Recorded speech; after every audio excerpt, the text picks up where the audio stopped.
বর কনে যখন বিয়ের জন্য প্রস্তুত, ঠিক তখনই বিয়ের বাড়িতে হঠাৎ হাজির হলেন নির্বাহী ম্যাজিস্ট্রেট। শেরওয়ানি পরে বর ও বিয়ের সাজসজ্জায় কনে দুজনেই যখন প্রস্তুত, সেই মুহূর্তে ঘটল এ কাণ্ড।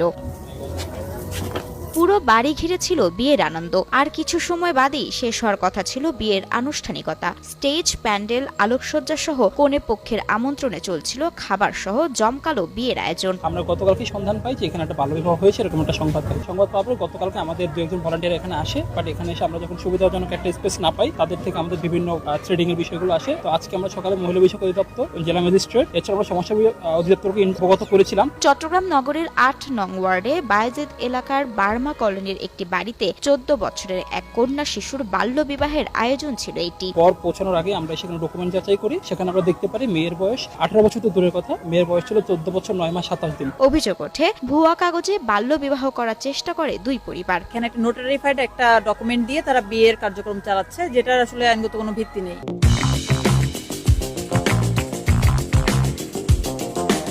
বিয়ের আয়োজন বন্ধ করে 18 বছর পূর্ণ না হওয়া পর্যন্ত আলাদা থাকার শর্তে দুই পরিবারের কাছ থেকে মুচলেকা নেওয়া হয়। পাশাপাশি করা হয় 20,000 টাকার জরিমানা। তাদের সাথে মুচলেকা হয়। এই মর্মে মুচলেকাটি হয় যে মেয়ের বয়স 18 বছর না হওয়া পর্যন্ত এই বিবাহটার পরবর্তী কোনো স্টেপে যাবে না। মেয়ের বয়স 18 বছর। এছাড়াও তাদেরকে আজকে 20,000 টাকা জরিমানা করা হয়েছে সচেতনতামূলক। এর পরবর্তীতে যদি এরকম তারা করে, আমাদের এলাকার ভলান্টিয়ার আবারও আছে, যদি এরকম ঘটনা হয়ে থাকে, তারা যদি ফার্দার কোনো ইনিশিয়েটিভ নেয়, আমরা আবারও এই বিষয়ে সোচ্চার হব। গোপন সংবাদের ভিত্তিতে সামাজিক অলাভজনক সংগঠন YASD এর ভলান্টিয়াররা এই উদ্যোগ নেয়। বাল্যবিবাহের খবর সংশ্লিষ্ট কর্তৃপক্ষকে জানালে আয়োজনে হাজির হন কর্তৃপক্ষ। এ ধরনের বিয়ের আয়োজন আইন বহির্ভূত বললেন সংশ্লিষ্টরা। তদন্ত কমিটি গঠন করা হবে, তদন্ত কমিটি এটা সত্যতা যাচাই করবে। এরপর তাদের বিরুদ্ধে, তারা যদি আইনের বাইরে গিয়ে কাজ করে থাকে, তাদের বিরুদ্ধে ব্যবস্থা নেওয়া হবে।